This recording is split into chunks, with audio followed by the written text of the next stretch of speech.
Assalamualaikum warahmatullahi wabarakatuh. Terima kasih atas waktu dan kesempatan yang diberikan kepada saya. Perkenalkan, nama saya Maria Nufrida.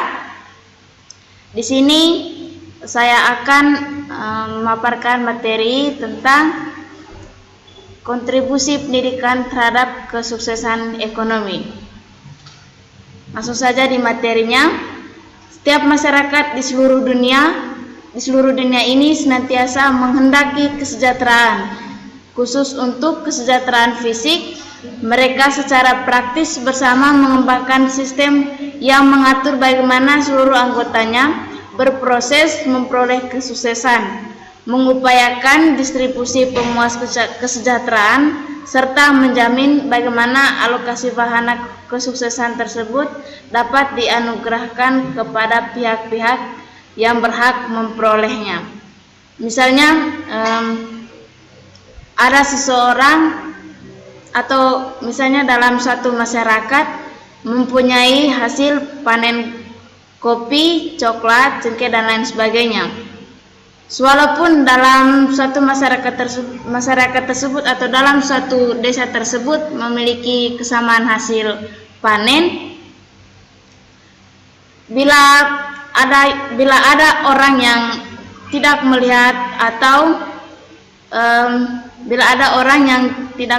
atau tidak melihat hasil, maksudnya tidak melihat kebunnya, tidak memelihara kebunnya, otomatis hasilnya juga akan berkurang.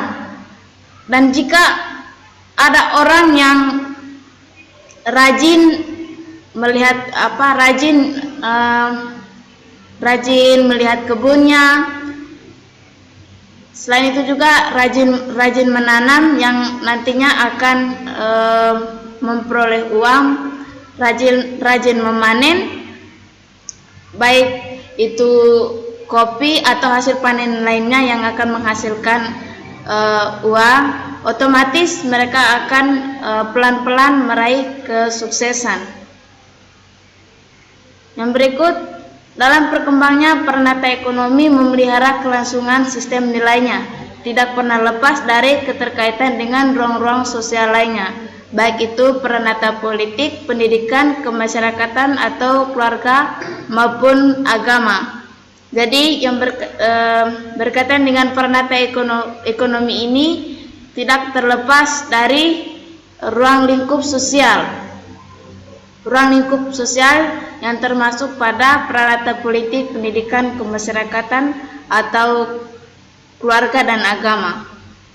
Dalam konteks tersebut, keniscayaan aktivitas pendidikan senantiasa dimingkai dari realitas sosial ekonomi masyarakat tertentu. Maka dari itu, hubungan yang bersifat deterministis menjadi karakter hubungan kedua peranata sosial tersebut.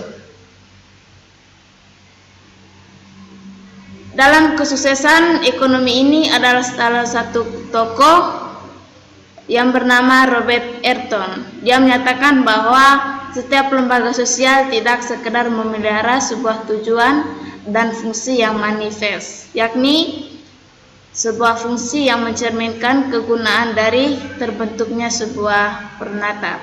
Yang dimaksud dari Robert Earton ini yaitu jika suatu lembaga sosial dia tidak hanya mempunyai suatu tujuan, jadi dalam tujuan tersebut pasti mempunyai fungsi. Dari fungsi ini yang mencerminkan dari kegunaan atau suatu terbentuknya peranata. Munculnya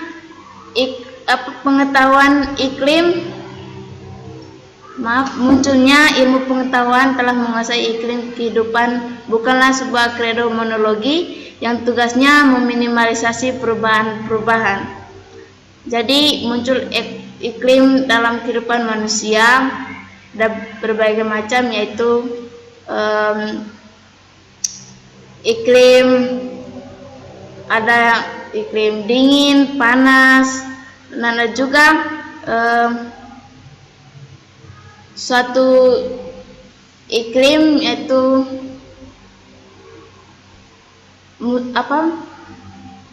suatu musim juga. Yang dimaksud suatu musim yaitu musim dingin dengan musim panas. Munculnya asumsi sosial bahwa pendidikan mempengaruhi kesuksesan ekonomi seseorang bukanlah suatu keyakinan spontan yang tidak berdasar. Jadi kesuksesan ekonomi dari seseorang pasti mempunyai dasar tertentu yang tadi saya pernah mengatakan bahwa jika dia rajin memanen atau rajin memelihara kebunnya, otomatis pelan-pelan dia akan meraih kesuksesan ekonominya.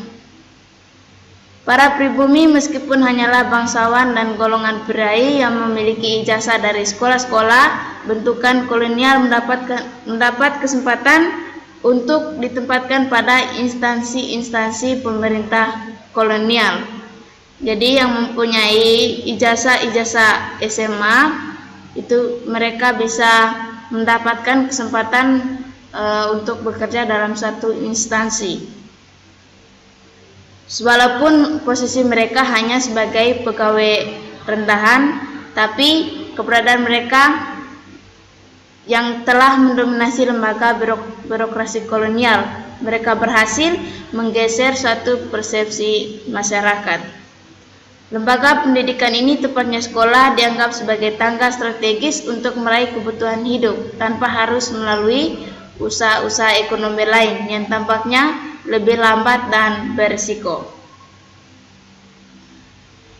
Ada argumen lain yang mengatakan bahwa yang melandasi kepercayaan umum bahwa melalui sekolah atau pendidikan formal para individu dapat mencapai tingkat keberhasilan ekonomi dengan relatif cepat dengan lantaran dalam lembaga sekolah menyediakan serangkaian proses pengajaran yang mampu membekali para pesertanya dengan perangkat kemampuan yang dibutuhkan oleh lahan pekerjaan era modern. Jadi seseorang yang telah mencapai pendidikan yang tinggi, setelah lulus mereka mendapat pembekalan dari suatu lembaga pendidikan tersebut. Dari pembekalan tersebut yang nantinya mereka akan bawakan dalam suatu lingkungan di mana mereka tinggal.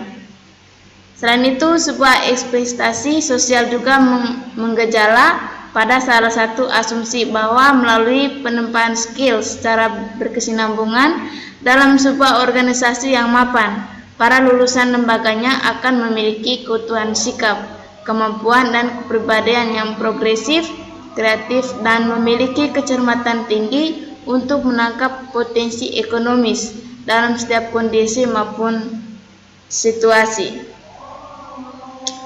Di antara persepsi yang muncul di tengah-tengah masyarakat, menampaknya persepsi lain juga tidak bisa dipungkiri sekitaran problema besar yang tengah kita hadapi bersama, yakni persoalan krisis sumber daya manusia yang cukup akut. Pengembangan sumber daya manusia untuk pembangunan penempatan sebagai pusat perhatian dalam proses pembangunan sebagai produsen dan konsumen, yang artinya dari sisi konsumen manusia ditempatkan sebagai pemanfaatan akhir dari hasil pembangunan, dan dari sisi produsennya itu sebagai faktor input yang penting dalam proses produksi. Tujuan dari pembangunan nasional tersebut yaitu terwujudnya masyarakat Indonesia yang damai, demokratis, berkeadilan dan berdaya saing, maju dan sejahtera dalam badan negara kesatuan Republik Indonesia yang didukung oleh manusia yang sehat, mandiri dan bertakwa kepada Tuhan Yang Maha Esa. Dari tujuan ini yang akan mencerminkan bahwa sebagai titik sentral pembangunan adalah pemberdayaan sumber daya manusia, baik sebagai sasaran pembangunan maupun sebagai pelaku pembangunan. Maka dari itu, pembangunan pendidikan merupakan salah satu aspek pendukung keberhasilan pembangunan nasional. Jadi dengan keberadaannya suatu Pembangunan nasional ini adalah suatu aspek yang akan mendukung keberhasilan dari pembangunan ini.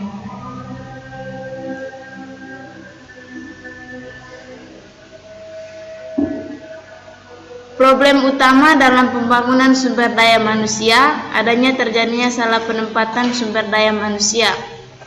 Pada era sebelum reformasi, pasar tenaga kerja mengikuti aliran ekonomi konglomeratif, yaitu mulai dari sektor industri, manufaktur, sampai dengan perbankan. Dengan begitu, dunia pendidikan akhirnya masuk dalam kemelut ekonomi politik, yang terjadinya kesenjangan ekonomi yang diakselerasi struktur pasar yang masih terdistorsi. Oleh karena itu, harus ada perubahan paradigma agar proses pembangunan mampu mendorong terbentuknya berbagai keahlian yang bisa mengelola SDA dan bisa semakin memandirikan struktur ekonomi bangsa. Agar visi yang terjadi di berbagai daerah, maka harus ada koreksi total kebijakan pembangunan pendidikan di tingkat makro dengan keberbasikan kepada pluralitas daerah.